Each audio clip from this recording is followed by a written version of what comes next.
Welcome to Wildly Wealthy Life, the show that's all about exploring the different paths to a life of freedom and fulfillment and how that ripples through your personal life, family life, and to the community.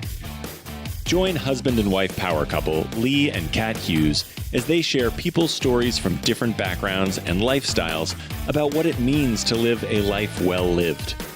Tune in and take that first step to becoming the best version of yourself, personally and professionally, here on Wildly Wealthy Life. Basically, the land business sculpted my spirit, my character, how it has turned me into a person with delusional confidence. I love that. I so love that. You know what I mean? With delusional confidence that I want now other people to have that. I want to unlock that courage, that confidence for other people, because unlocking that is the secret to unlocking more cash flow. Mm-hmm. Which it's kind of like a byproduct. You don't go for it, but it just happens. Welcome to Wildly Wealthy Life podcast and our first official guest episode with an amazing guest. But before that, my name is Lee Hughes. I'm the host, and my lovely wife and co-host, Kat, is right next to me here. Kat, who do we have on today? Today we have Michelle Bosch. I met Michelle at a real estate event called Real Estate Goddesses, organized by Monique Calm, and I was so drawn to her. I love her story, and probably one of the most favorite things that I heard of her story is how she was able to take her daughter and homeschool her daughter, and they traveled around the world for 6 months. That to me is such a beautiful picture of a wildly wealthy life. So let's bring her on. Michelle Bosch, how are you today? I am wonderful. Thank you so much for having me. It's an honor being with you guys today. So thank you so much for the opportunity. Yeah, awesome. So we'll start with just basically like a little bit about you, like what your story looks like, where you came from. I know you have gone through quite a bit of hurdles, like just, like all the crazy things that you had to go through to get to where you are right now. So just a little bit of that. Yeah, your story. Yeah. I don't know the whole story from you guys, but just knowing that you're co-hosting, this podcast probably tells me that there's some similarities in what my journey has been in your guys's is. So I'm an immigrant from Honduras. I originally came here to the United States in 1995. My husband is also is an immigrant. He's from Germany. He came here in 1997. And we basically both, met in college, came here to study, got jobs, fell in love, but hated our jobs. But we couldn't let go of our jobs because we both were not from here. So we really needed our companies to sponsor our green cards, our permanent residency. We couldn't just okay, I hate this, I'm going to go and start something new, because we really depended on our working visas in order to be able to eventually get our green cards through that company. So we were looking for other things, we didn't like the grind of the 60, 80 hours a week for someone else. And we're looking for other opportunities. And my family back home had purchased a piece of real estate, commercial real estate. And so I knew that real estate was something good, that it had really worked for my family. And so we started looking into it. And I think the fact that we were immigrants hindered us, but also helped us. And why I say hindered us is we started looking at what everyone thinks about when they think about real estate. They think about houses, and we're like, okay, let's try to wholesale a house or rehab a house and flip it. And there were so many moving pieces to it. After we put a property under contract, we had foundation issues. We had no idea how to repair that. We had no idea on estimating repairs for roofs. If nobody would take our wholesale, handyman special, we were going to have to find financing, and we would have holding costs, and then we would, need to find, traditional financing. And it's not that we had bad credit, we just had no credit because we're not from here. So there was a lot of things that, thank goodness, there's the due diligence period where you can after it decide, okay, I'm getting out. So we immediately stepped out, and we thought, okay, that's not something we can do right now, in spite of having great educations and, being professionals, for, big companies. We're like, okay, that's not something that is still in our comfort level. But we came across something that it is unheard of back in Honduras and back in Germany. And that is that people in the US if they're delinquent on their property taxes, that you can lose your property to a tax deed auction or a tax lien that gets foreclosed. Mm-hmm. That was unheard of for us. So I always say that it was an advantage to being an immigrant, because we didn't have that, we saw an amazing opportunity. And I remember going to one of those auctions. It was actually in California, Sonoma County. So, and being completely outbid, it was competitive. It was like being in a shark infested tank. And but what I noticed is that a lot of the properties that were coming up for sale were vacant land. And I thought, if these people are already giving up on their land, 3, 4, 5 years ago, which is usually the time period, at least in that county, that it takes for the county to have a power to sell at a tax deed auction. I'm like, perhaps we can just reach these people way before, and we perfected what we call our proven performance letter. We've tested it and split tested it, and eventually, we came to what it is today. Still continue to gives us anywhere between 5 and 15% response rates. For every 750 to 1,000 letters, we get anywhere between 5 and 15 callbacks, and for every 100 offers, maybe 3 deals, and our spreads anywhere between 5 and 20,000 for land. So very comparable to a spread that you would get flipping a house, but without any of the complexities that come in the moving pieces with the houses. So we perfected that methodology. I remember, our first year we did 60 deals because it was a side hustle, then 100 deals, then the time to get our green cards came about, and we had our green cards. We put in our 2 weeks, which had ended up being actually more like 2-3 months, because we were in projects. And I always feel like whenever you want to leave a place, you always want to leave a door open. So I didn't want to just leave, but we wanted to bring those projects to conclusion. And so the following year we did 150 deals. And we were working the same hours, and we're like, oh my goodness, either we're going to shrink so that we can have the freedom of time and money that we originally started this for, or we're going to totally expand because what we're doing right now, working, we were working 7 days a week, in our so we had replaced one job with another job. Yeah. Yeah. And so we decided to grow, and, we grew that company to having 3 to 4 auctions with 200 parcels a year. We've done over 4,000 flips. We've sold property land using seller financing. So we've created notes of over $12 million, $70,000 in passive cash flow from notes, just selling land basically.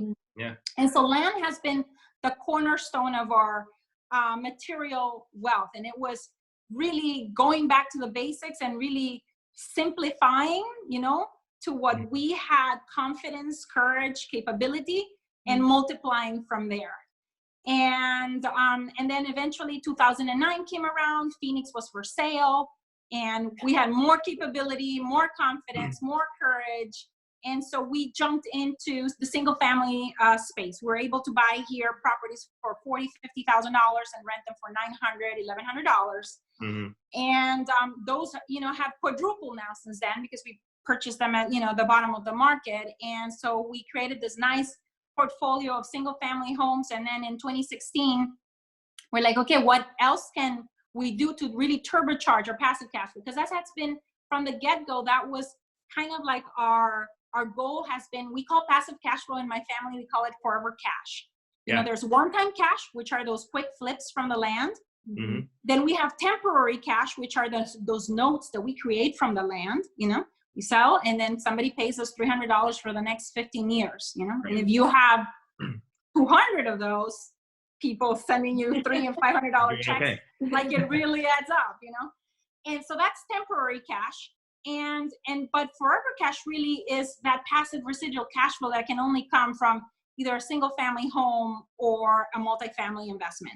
Right. And so we continue to use to this day our land as kind of like our cash machine. And we take the cash profits and cash flow from that and put it now into multifamily. Before we were putting it into single family, and now we put it into multifamily.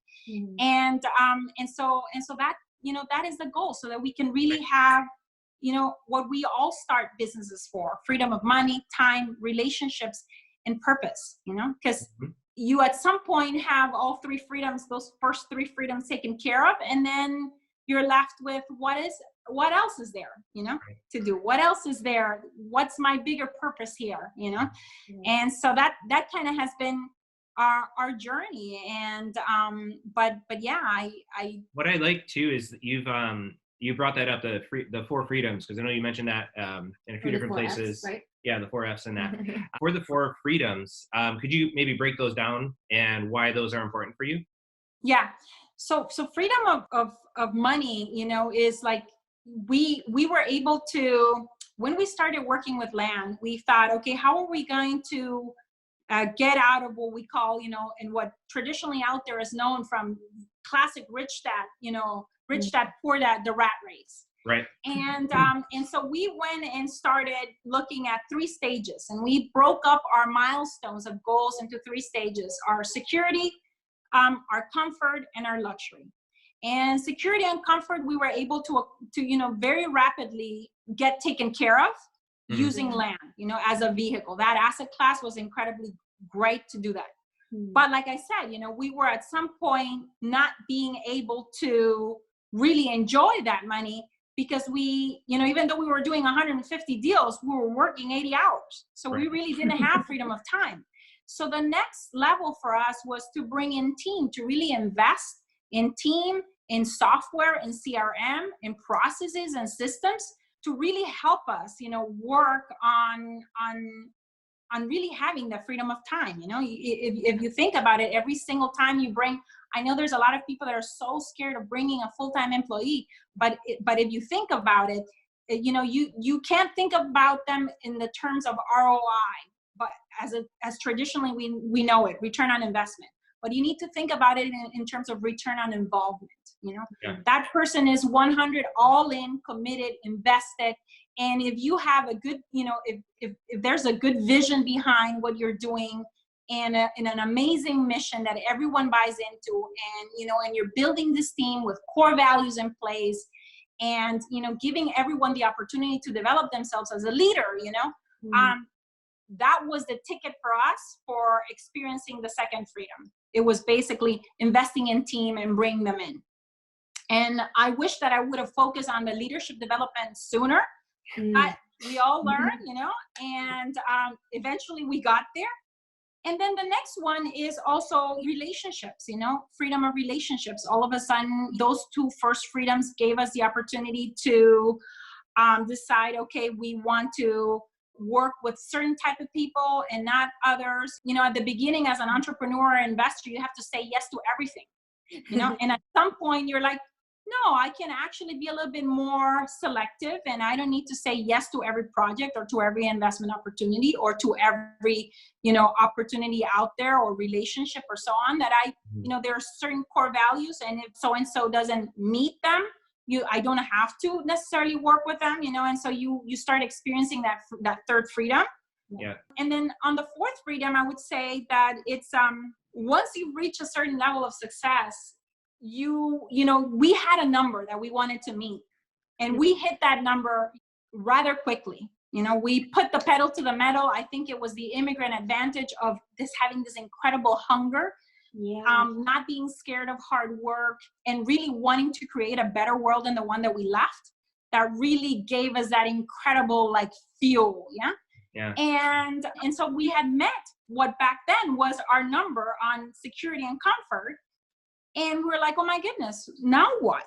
I remember being, burned out because I didn't have a bigger why, because I didn't have a bigger purpose, and eventually we're like, okay, the cornerstone of our wealth has been this. Why don't we start sharing this with others? It has been so transformational, not just with real hard cash money in my bank, but transformational to me as a person, how basically the land business sculpted my spirit, my character, how it has turned me into a person with delusional confidence. I love that. I so love that. You know what I mean? With delusional confidence, that I want now other people to have that. I want to unlock that courage, that confidence for other people, because unlocking that is the secret to unlocking more cash flow. which it's kind of like it's like a byproduct. You don't go for it, but it just happens. Yeah. It just happens. Yeah, it just happens. Through researching you and knowing a little bit about you, and you've gone through some difficult times, like with your father passing. Yeah. You were little, and then I get like right. What you just touched on is that 2011. Is that when the reshaping kind of happened? Yes. We like I said, we were extremely, we were executing incredibly well at a tactical and strategic level, and everything was great. And it's not, so there is an element of rags to riches story. It's much more of a hero's journey. Like, look, I had nothing, now I had. No, here it's more of a heroine story, I want to say. Yeah. Because you have, like, well, I've accomplished everything, but look at it. I have been doing it in a very forceful way. Mm-hmm. I have been, at the expense of my health, at the expense of, you know what I mean, of me being able to experience grace and ease in my daily life. And so, I had a few months where I was so exhausted mentally, physically. I mean, I could feel the exhaustion in my bones, and I'm like, and we've hit the goal. And so now what, you know what I mean?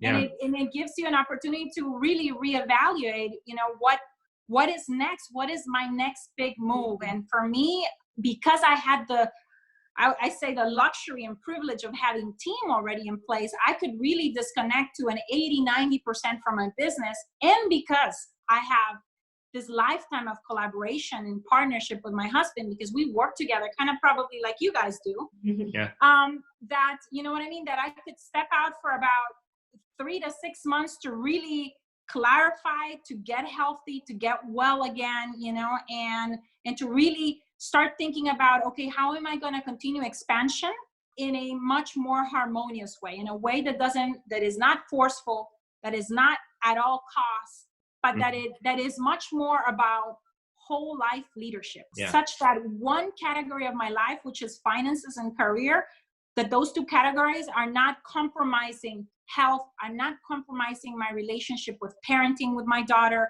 my relationship with my husband, you know what I mean? Yeah. With my mother, as a daughter as well, with my community, my spiritual, my character, it was a stormy, dark time, but out of that, amazing things have come out of it. So when you're about to up level, you get tested. Mm-hmm. And I think that's what I had, a dark night of the soul, situation and face. And I wouldn't trade it now for anything. I needed that so much to put everything else in perspective. You know what I mean? Yeah. So, we really love exploring just ideas of people as far as like what they really think a wildly wealthy life looks like, and obviously you hit the number, and then you're like, well, what now? And I could imagine for probably a lot of people when they hit that magic number that they thought of this whole time that they thought was so crazy, but now they're there, and then all of a sudden like, okay, so then what's next? Because obviously there's always room for expansion. And and I think that just from what you're sharing right now, your idea of a wildly wealthy life has literally like gone through so many levels, right? Like hitting that number and then trying to now encapsulate it into making sure that none of your other relationships are being compromised, which I think is so beautiful, because I would probably think that for a lot of us, we want to hit that number because we want to have the freedom to be able to have the best relationships. That's like really what matters most. But sometimes we can lose sight of that because we're trying so hard to focus on the number.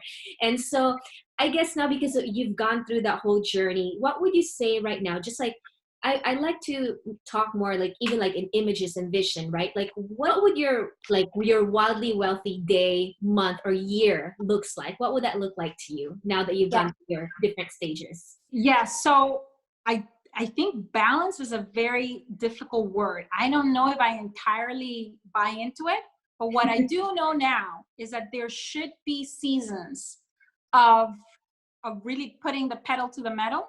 Mm-hmm. But those need to come with seasons of rest and rejuvenation and relaxation.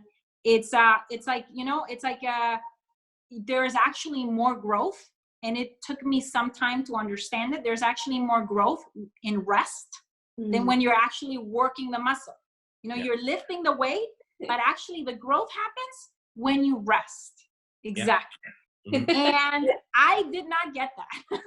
I've had to learn it the hard way. So yeah, so now I'm all about, for example, the first 50 days right now of this year have been incredible in terms of productivity. For the last, 5-6 days, I have done absolutely nothing. And I have maybe a couple of podcast interviews here and there the entire of this week, and then nothing. And basically I was playing basketball with my daughter yesterday. My husband is there today with her because they were having a survivor of the Holocaust come and talk to them in school. And she's like, Papa, because you're from Germany and this happened in Germany, I would love for you to be there. Jack he's about to turn 50. So he's of the generation that only heard about the Holocaust, Right. He wasn't, there. Yeah. So, for obvious reasons, a lot of the people, that were Jewish in Germany left. So he's like, I didn't grow up with a lot of Jewish people around me. It would be, interesting to go and, hear first perspective. So he's there with Sophia right now as we record. He's almost always the only dad, in these school activities, because even though we were sending her to a private school and, the fathers are really accomplished people, but they're not, living these freedoms that we were talking about earlier. Yeah. And so yeah, if I feel that anything that I'm going to start new feels like it's going to really take me out of my core stability, I evaluate whether, number one, is it a good time? Is it because I need to hire more team to help me, be the head to that horse? Or is it really an opportunity that it looks sexy like every shiny object out there, but really doesn't align with what we're doing? And for the most part, it's usually shiny objects. We as entrepreneurs get bored. Businesses should be boring and predictable, but we get bored and we see other opportunities. And I'm like, now my opportunity filter is, does it take me out of this core stability of the wealth of my health, of my energy? Because we wake up with so much energy every day, and how are you going to use, every little bit of it? That's finite, it's just like time. And so I'm much more, discerning now in terms of evaluating whether an opportunity fits what we're doing. How does it fit? But at the same time, I don't want to fall into the trap of like, because it gets me to stretch a little bit, that I'm not going to go for it. Because sometimes, that is good. That is part of growth, Right. And so if it excites me and, but at the same time scares me a little bit, maybe I'll pursue it, but I'll figure out a way such that I don't have to be the main generator of the result for that opportunity, but that I have somebody helping me be the generator so that I can really be more of a creator of opportunities, and somebody helps me and my team, actually generate the results. So the podcast that you mentioned, you helped one of your teammates, I forget the name, but he was able to go away for like 6 months or something and spend time. And can you share a little bit about that story and like the reward you felt? So we have we actually have one of our what I would call my COO, our operations manager, our integrator in our company. He wanted to live actually for the summer in Hawaii. Yeah. And I mean, Alex has now been with us for 14 years. He knows this business inside out. He knows where the bus is going. And can I accommodate, such that he doesn't have to wake up at 4 a.m, but that he can start, I don't know, at 7, which is going to be like 10 our time, which is anyways a great time for me to start my day, because I want to drop off Sophia. I'm looking at a fabulous mountain. I'm like 5 minutes from the hiking trail. I drop her off. I do, my 30-45 minute hike, a little bit of meditation, breath work, shower, Gorgeous. And then exactly.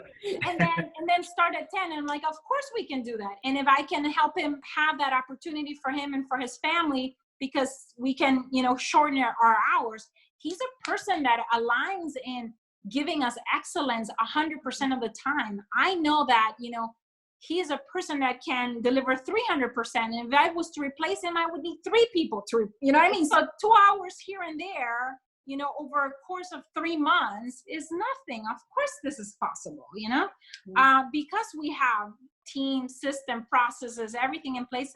It is possible. We also took our daughter, you know, like you were mentioning at the beginning, we took her on a 6-month travel around the world. You know, when she was in 4th grade, we decided to take her out of the school system. I hired a teacher. We basically traveled in the following way. We went away for 4 weeks, and our first 4 weeks were in Europe. Then we came back. You know, we were here for 2 to 3 weeks. You know, the teacher would help us meet the curriculum milestones that the school had determined, give us homework, go again for another 4 weeks, which we went to Asia, come back 3 weeks, you know, and then go again 4 weeks to South America. By the end, you know, the 5 to 6 months were over, and Sophia had finished the entire 4th grade curriculum in pretty much, you know, 3 to 4 months. Yeah. Right. Yeah. And the only reason why she had to go back to school is because we only have one, and she needs to be with people of her age, you know, with peers, she needs to have friends.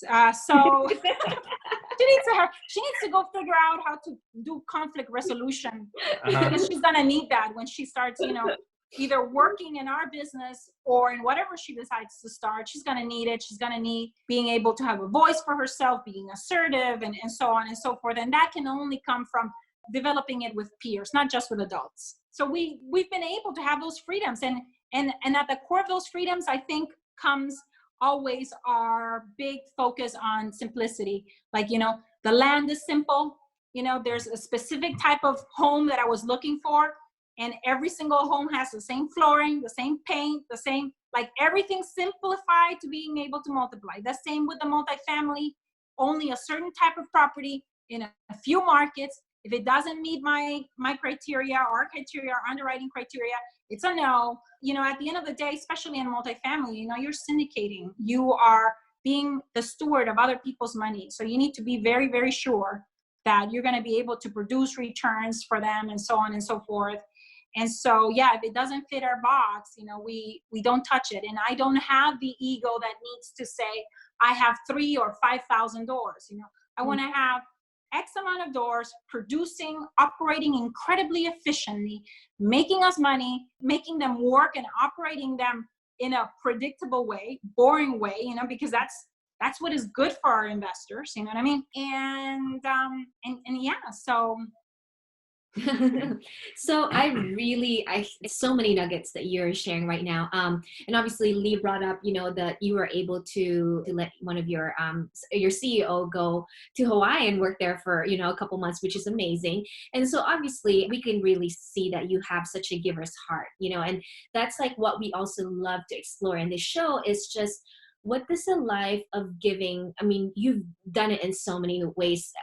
Like, to me, probably, you know, your daughter may not really see it right now, but as she grows up, she's going to realize what an amazing experience that was for her to see the world, you know, at such a young age. That's like the best education, you know, all of us could have, is to be able to travel and see different cultures and all these things that are happening around the world. So what areas of, just in the topic of giving, what areas in the community are you so passionately like serving? Or is there one, or like through your company, or, you know, just like in that vein? Yeah. So because I'm from Honduras is a third world country. You know, we support a school actually back home, K through 12.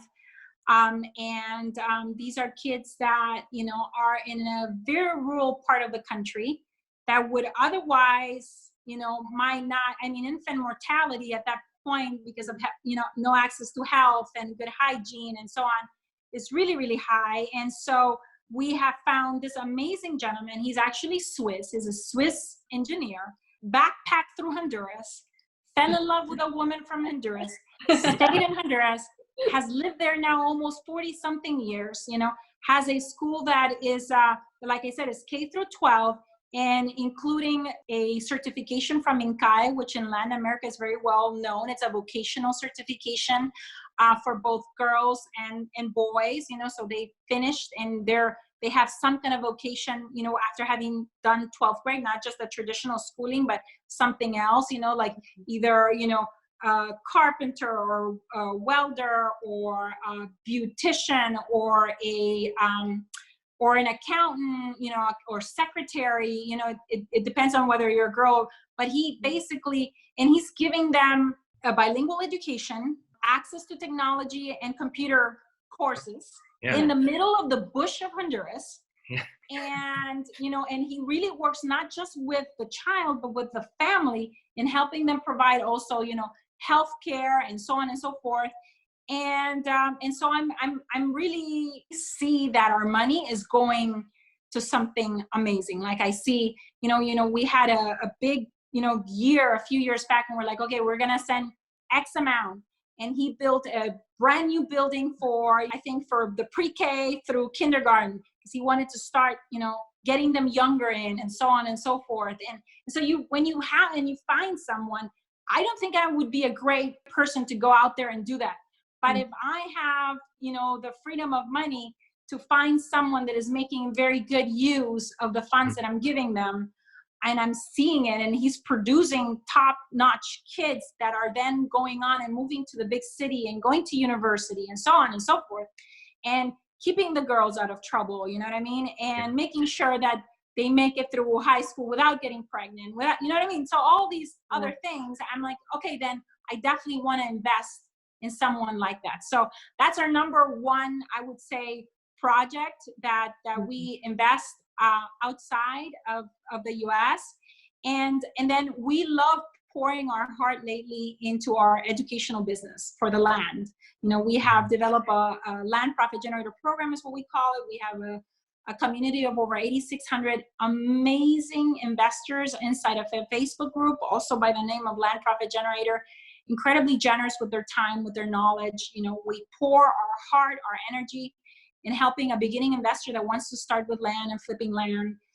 My dream is that we will have impacted, 1,000 people that will become millionaires through land flipping, and that I've unlocked so much courage and confidence, delusional confidence, such that I'm going to see, because we have a lot of women actually in that group, but a lot of men. Real estate is usually, our demographic in the beginning was a lot of, between 40 and 55 years of age of a white male. And now I'm seeing many more women in there as well, because it's something simple, it's kind of like the gap in the real estate market, if you want to think about it. And so my goal is to see so many more women out there, in real estate, eventually working their way up, to maybe single families, to maybe multifamily, so that when I go to a lot of the masterminds that I belong now, that I'm not the only woman in the room, that I can have many more ladies out there. So that's, I think, my biggest passion right now is like, it's, this thing of money and wealth is so new for women. Mm-hmm. It's about 40 years old, if you think about it. Mm-hmm. And I it's like from being property to owning property, you know what I mean? So that's something that I'm really passionate about in giving, and I've been pouring my heart into it and being much more, intentional about attracting many more women, in our educational business for the land space, so that, I can get them to experience these four freedoms, mm-hmm. and their girls experience the four freedoms, mm-hmm. and the girls of those girls. And the ripple effect is I will not even know a lot of those people, you know what I mean? A lot of those women and men, because it's also amazing to be able to bring, as the household primarily, traditionally, a gentleman from their work and bring him home, through land investing, and having him be there for school pickup for his children, and being able to participate just like Jack participates in our daughter's life. You know what I mean? Yeah. That is also incredibly rewarding and fulfilling, and unlocking that possibility for people that that there is something out there, and that yes, it will require a little bit of courage, and you need to burn the boats, commit, take bold action, do it, and that there's people out there that are willing to, like I said, pour their heart and energy into helping you collapse time. There's no shortcuts. Everything is hard work. Nothing is easy, but definitely someone that can help you collapse time. So I think that's, at the purpose level, that's where we're at. That's the freedom of purpose that we're living right now. Mm-hmm. And earlier, right now in February, we did a land profit lab inside of this Facebook group. We had over 3,000 people attending, our live sessions inside of the Facebook group, and just so much momentum. I'm all about, creating this momentum and igniting like this spark, this energy in people, that perhaps are comfortable, but that have been comfortably miserable because they can pay they can pay the bills. They haven't tapped into this bigger why, to go and commit to something bigger that could be really transformational for their families. So that's kind of my jam, and I'm excited about that. Somebody was telling us, because we had an event in Tampa, we had an event, we had a Facebook Live event, we had an event in Germany, because now we're teaching this to Germans as well. And somebody was telling us, are you guys tired? Oh my God, look at your first 50 days. And I'm like, I'm living my best life. Why would I be tired? Just like freaking energizes me. And I know that after 45 days of that I need to then bring in a few weeks of rejuvenation, of calm, of letting the dust settle. Next week, I'm going to a silent retreat in LA, actually, from the Art of Living Foundation.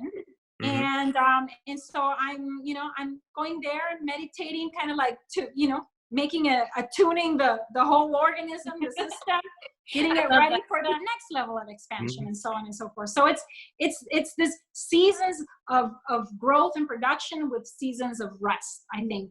Can you have both in one day? Yes, of course. You can, like I said, you can start your day by and I don't know, not many people have the luxury of starting their day at 10, but if you can, why not? Yes, commit to the obligations of dropping off your kids, of preparing lunch in the morning, all the craziness and madness of mornings, and then have a little bit of time for yourself, to really schedule time to think, to be in nature, to think or not think about anything. My husband says, I like coming for hikes with you because sometimes we chat, but sometimes it's, on both ends it's quiet. And I'm like, oh, what were you thinking during the hike? And he's like, I was in my nothing box. I was thinking about nothing. And your mind really needs those times. Yeah. With the talk of intentionality and mornings and whatnot, could you walk us through like a typical morning with you? Like what are you like? So we usually wake up like around 6:30. I get tea ready for Sophia, and we wake her up like around 6:45. Yes, to get ready. And I prepare her snack, and Jack brings Daisy out to potty. We have a 7-pound Yorkie, and it's she needs to go too. And I do her hair. My daughter has beautiful locks. I'm actually normally curly. This is hard work and chemicals. But so Sophia's curly as well. Probably not as curly as I am, but and then we drop her off. Either Jack drops her off or I drop her off. And then we come back home, and I usually like going on the trail. Because like I said, it's like 5 minutes away, and I wish I could just turn and show you my mountain. But anyways, you have to believe me, it's there. And then I come back, and I usually like doing a little bit of breath work. And I kind of stumbled into yoga back in 2011, around the time of that burnout. And I love what breath work does to stabilize the mind, basically to really calm the mind down. I really love meditation. So I usually do 10, 15 minutes of meditation. It doesn't have to be a lot, Yeah. And in the beginning, I couldn't do this. I couldn't sit, still for 15, 20 minutes. But I've always loved the outdoors, and I've always loved hiking. So you can have that same kind of effect of integration that meditation gives you by doing a sport, by exercising, by, walking in nature, by doing yoga, by, whatever it is, by going on a run. That runner's high that people talk about, it's moments of complete integration, so you don't have to get those just from sitting, cross-legged like a monk. You can get them. You can get the same effects from other ways. But for me, it's the hike, it's the breath work, it's the meditation, it's the getting ready for the day. Yes, I could be in my PJs all day, but I love the feeling of just, getting dressed, putting on makeup, and being like ready for the day. Yeah. I usually have anywhere from 4 to 6 hours. Like I try to be done by 2.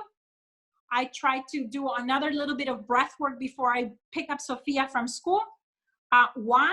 Because sometimes, we are constantly putting out fires, putting out, needs, and everyone needs you in your team, or needs to emergent things are always happening. I knew that earlier on, even before having Sophia, that it would have to be an adjustment once I had a mom, that I would have to create kind of like a little bit of space in between, so that I could kind of like go back to center before going her and picking her up from school, so that I don't have this spillover of whatever energy I was with, I was into her.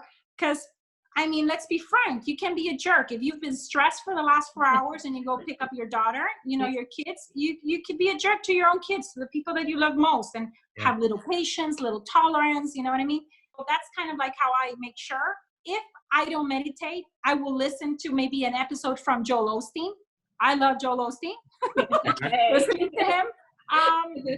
Or listening to something, a little bit of something, just to kind of like to interrupt the pattern of whatever I was doing for the first 4 or 5 hours of my day before I pick her up. And that I can then spend time with her to do homework, to work on math. She is 2 years ahead in math. So she's an advanced honors math. She's super proud. Mama's super proud as well. That's her gift. English and reading, not so much, but anyways, I should say this. But I want to be there with her, basically to instill good study habits, good homework habits. Yes, I could hire it out. Absolutely. I have the means to do it, but I want to be the one that does this. It's like also in the morning, somebody was telling me, why don't you hire someone to go and drop her off? And I'm like, no, because Jack and I know that first few moments of the day are so important for your mindset. We want to set her up for an amazing day. So we want to drop her off. We want to have that conversation with her in the car. She doesn't even have a phone.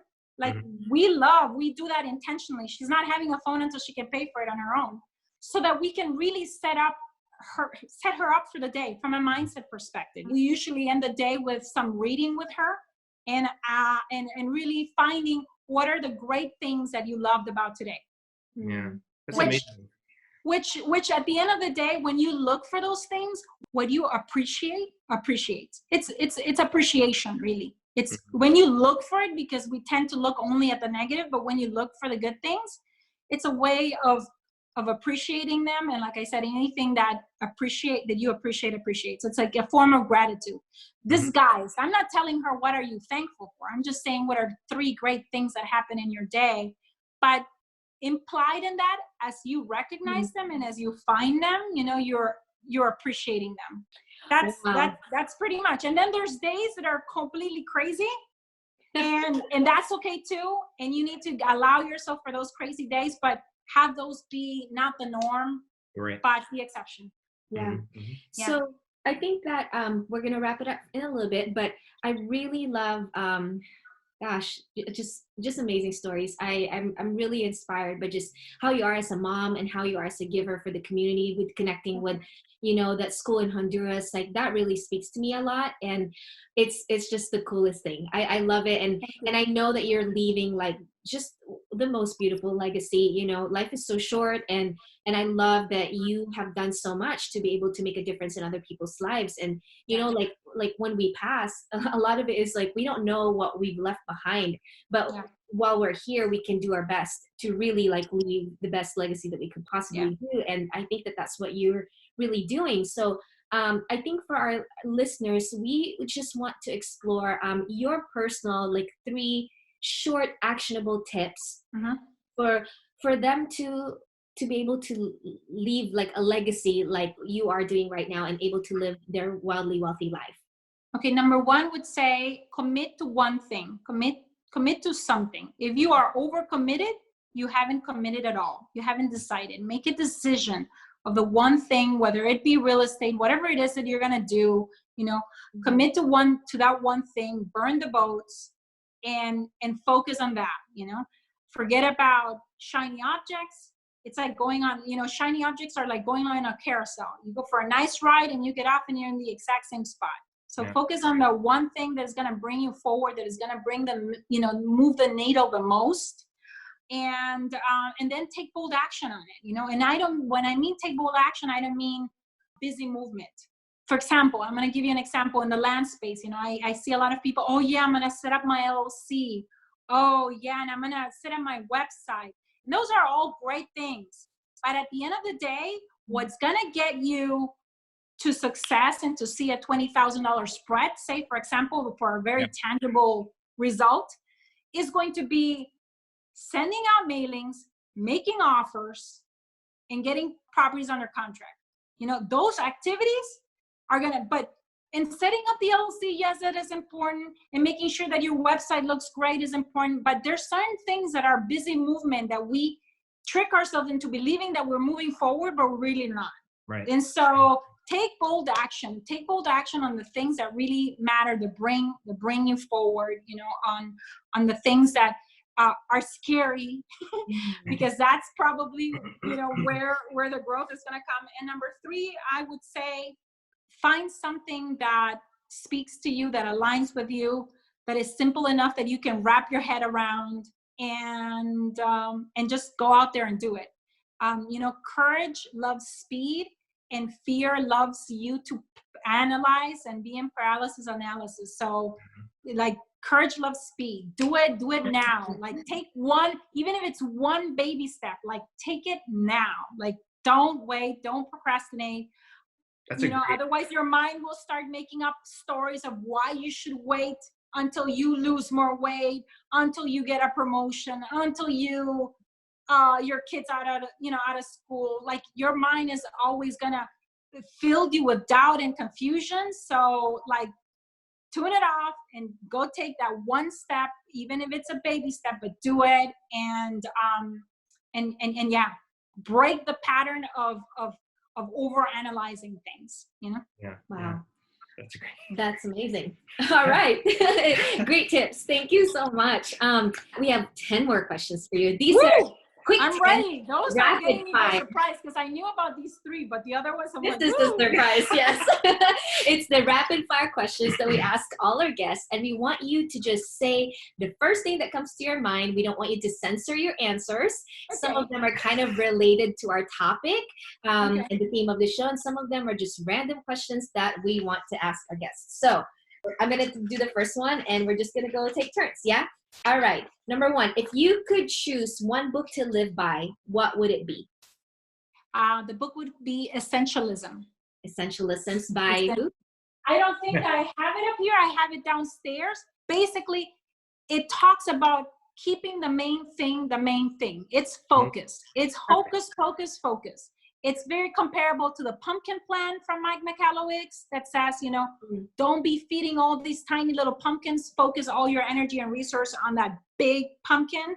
So it's all about focus and keeping the main things the main things. Number 2, your personal hero, living, deceased, or someone you know or don't know. I have 2. One, it has to be my mother. She raised me as a single mother. My father passed away when I was very young, 9 months old.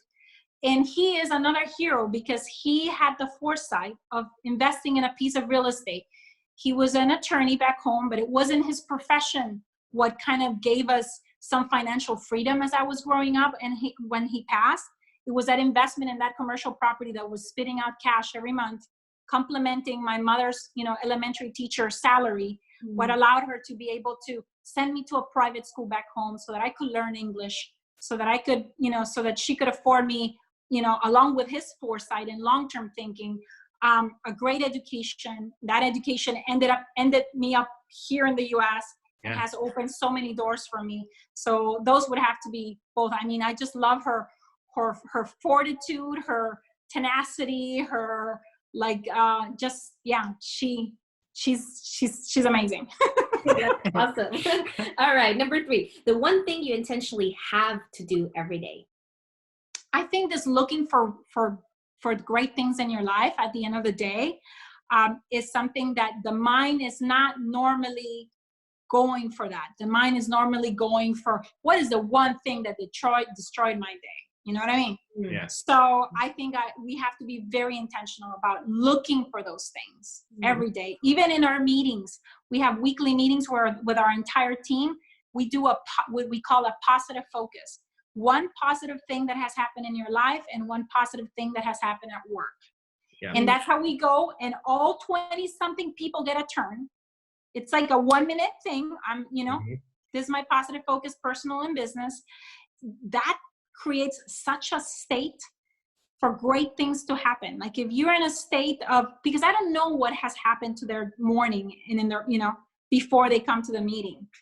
It gives us an opportunity to create a great fertile ground for amazing ideas and discussions that we're going to have in the meeting. So yeah, that would be the next one. How about a favorite hobby that brings you the most joy? A favorite hobby that brings me the most joy. I would have to say that lately it has been, we've had now Daisy for the last 3 years, my Yorkie, my puppy. Yeah. And she's such a teacher on presence, and I just love now going out there, like every couple of hours, I will take 15, 20 minutes to go out there, play fetch with her. And it brings me just so much joy. It's like, you can't but be present. And she growls at you if you don't throw the toy again. And it's just, I didn't know I was a dog lover until I had her. So Yeah. Most rewarding thing you've done for someone in need? For someone in need, I think, I think back maybe 4 or 5 years ago, one of my mother's older sisters was very, very ill. And in order to get the treatment and the surgery that she needed, we needed to be able to have her transferred to a different hospital back home in Honduras. And just being able to say, oh my gosh, within the family, we can take care of that. We can take care of, of the cost of the surgery and the other, of the transporting, of the, of the recovery treatment and so on. And being able to do that and know that it doesn't make a dent, in that I could afford her an opportunity, for many more years to live. That, yeah, I think that was, yeah. So my Aunt Bertha, yeah. Yeah.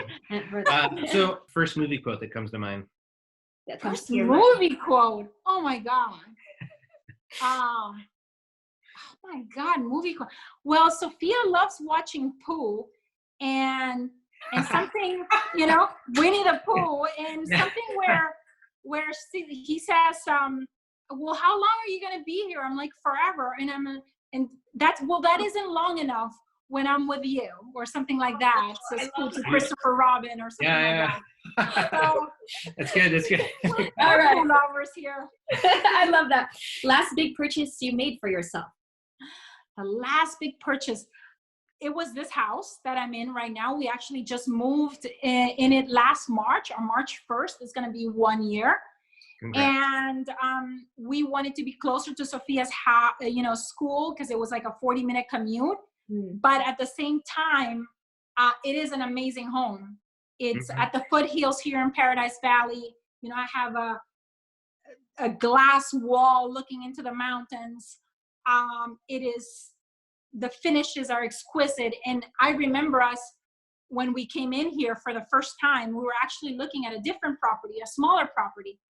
And we were like, oh, there's an open house. We should come back and look at that house. And I remember coming into the house and being like, even like watching where you stab, make sure that you don't because it looked so out of my reach in terms of, and then when we looked at the price, I'm like, oh, that is not so out of my reach at all, And yes, we do deserve this beautiful, home, but it's like, it's a constant up leveling of self-love, of self-worth. You know what I mean? And I remember that when we first came in, we felt like foreigners in this environment. And now you normalize it and you're like, oh my gosh, yeah, why hadn't we moved here earlier? Why were we doing this 40-minute commute for however long? It's just so. Great. How about a food you cannot live without? A food I cannot live without.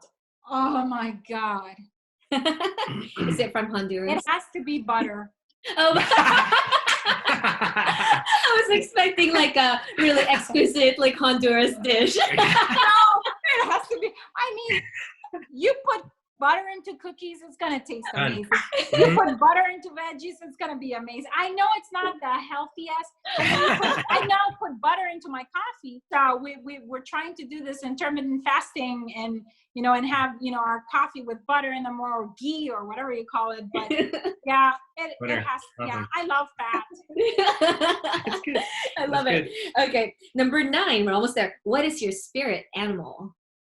My spirit animal, I think I love the eagle. Eagle. Only because I love that it can have this incredible panoramic view, and really get perspective from the top, from the top looking down. I am a person that is actually started, like I said, from a very generator mode, looking at every detail, crossing every T. And I've kind of had to work my way up and teach myself not to just look from the bottom up, but from the top down. And so that's why I think I love the eagle now. All right. So last one, finish a sentence. If you're stuck on an island by yourself, ... Oh my God. If I'm stuck on an island by myself, I would say enjoy while you're there, the good weather, you know what I mean? And try to find fruit to eat. And is this indefinitely? Like forever? You know what? We didn't even think about that. It's just, it's a fun question. Fun question. It's like how you responded. Just how you respond naturally to it. I would say that probably if I'm not there by choice in the beginning, I would probably freak out. But at some point, you'd be like, okay, this is what's in front of me. Let me make the best out of it. You know what I mean? Love that attitude. That's great. You're going to have delusional confidence by yourself in the land. In the island. Somebody is going to find me. I know that, it could work. Awesome. Your husband, Sophia, they're not going to give up on you. Yes, absolutely. Well, thank you so much, Michelle, for being with us today. We really, really value your time and appreciate you being with us. Where can people find out more about you? And if there's any charity or whatever that you would encourage our guests to look into, to maybe give into, what would that be? You can find out more about me at landprofitgenerator.com, or you can go to michellebosch.com. Okay. And I would say that in terms of charity, it has to be something that speaks to you, that you can relate, that like that touches your heart. For me, it's giving back home, and here in the U.S. is giving to anything that has to do with empowering women. So for people to go find the one thing that that they really can relate, that brings meaning to their heart, and just give to that. It could be somebody that has been ill in your family and you want more research on cancer or on some obscure disease, whatever it is. I would say find the one thing that touches your heart. Your heart can never go wrong. Great. That's awesome. Yeah. Well, and I know on your website with Michelle Bosch, I mean, there's the podcast, your blog, there's a lot of different places people can find you and learn more about you and your guests, and just really get in the flow as you describe in your site. Absolutely. Yeah. Just an awesome place. Really encourage everybody to jump in, take a look at that. And definitely we'll be looking into the land investing too. Yeah, we'll look into that. Check out those classes. Thank you so much, you guys. Thank you for the opportunity. It has been my honor. Thank you for having me. I love sharing, and I hope that we were able to be of service to your audience. Awesome. Definitely. Well, all right. Have an awesome day. Thank you. The same to you guys. Bye. Right. Thank you. Bye. Wow, Michelle is awesome. And she has such an incredible journey from third world Honduras and a single mom home to moving to the US, marrying an immigrant, in a beautiful rags to riches story to build over 40 million in assets. My heart was on fire listening to her story. You know, coming from the Philippines and also struggling with money growing up, I am seeing what's possible. I so want to be like a Michelle Bosch when I grow up. And I was also so impacted by her lifestyle of accomplishing success with ease and grace. She is always just in such a good flow. She is what I would call a total rock star. We hope you enjoyed this episode as much as we did. Next episode, we chat with Philip Taylor from PTmoney.com and founder of FinCon Expo, where we talked about the difference between earning-focused living and wealth-focused living. And having relationships that sharpen your sword. And giving your kids money now to fail with. Thank you for tuning in to another episode of Wildly Wealthy Life. We hope that this episode has helped you take another step towards living fully, giving freely, and building a legacy that deeply impacts your community. We'd love to hear what you think about today's show. Please leave us a review or like us on iTunes and YouTube, and click the subscribe button so you won't miss a show. You can also visit us at wildlywealthylife.com for today's show notes. See you on our next episode. Thank you, and may you live a wildly wealthy life.